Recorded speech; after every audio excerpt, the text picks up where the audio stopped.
Assalamualaikum everyone and welcome back to my channel. This is me, your host Arusha Bukhtawar, and today we will be talking about visualizations of different graphs, specifically box plot, histogram and count plot. Before diving into the plots and understanding what they actually mean and what information we can get from them about our data to deal with it accordingly, we first need to understand why it is so important to know visualization and when to draw which type of graph. Visualization is very important. It won't be wrong to say that our data understanding and its right preprocessing are the most important and time-consuming steps in the whole end-to-end ML and DL project. This is because they directly affect your accuracy score and model performance. So without wasting any time, let's dive into it. First, I will be talking about box plot. So what is a box plot and what can we interpret and understand about our data through it?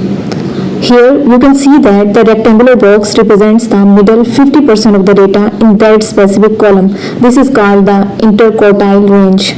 The left border or the lower edge of the box represents the 25th percentile, meaning 25% of the values lie below this point.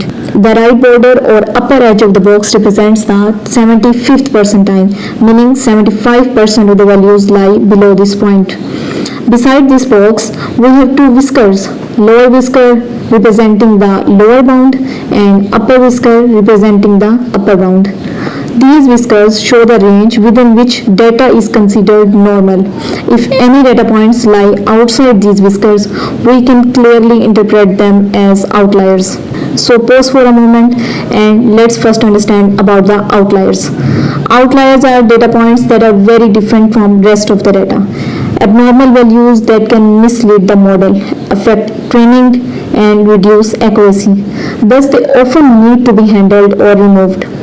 Box plot is a great way to visualize these outliers. Common techniques to handle outliers include statistical IQR method, capping or winsorizing, and transformation techniques. Let's talk about histogram.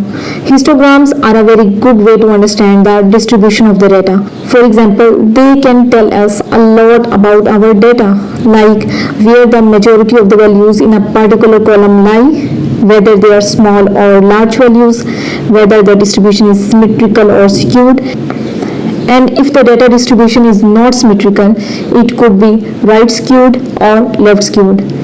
Let us understand about the right skewed and the left skewed data. How can we identify that our data distribution is right skewed or left skewed? This is a question.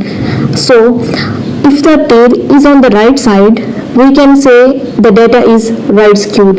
And if the tail is on the left side, we can say that the data is left skewed. Since we usually prefer more symmetrical normal data for certain models, skewness can affect the results. To normalize our data, we apply different techniques. Like if the data is right skewed, we will apply the log transformation. And if the data is left skewed, we prefer to apply square transformation or similar techniques. The third plot I will discuss about is count plot. Count plot helps us clearly and precisely understand the distribution of categorical column values. For example, I have drawn a count plot for my target column here, robust intensity, which has total of 4 classes. It is clear that there are more samples of class 0, that is stable, and fewer samples of intense class. This shows that our data is imbalanced. So let's pause for a moment and first understand about the imbalanced data. So what is imbalanced data? When one class has more samples than another, the model may become biased and predict the majority class more often, failing to predict the minority class correctly.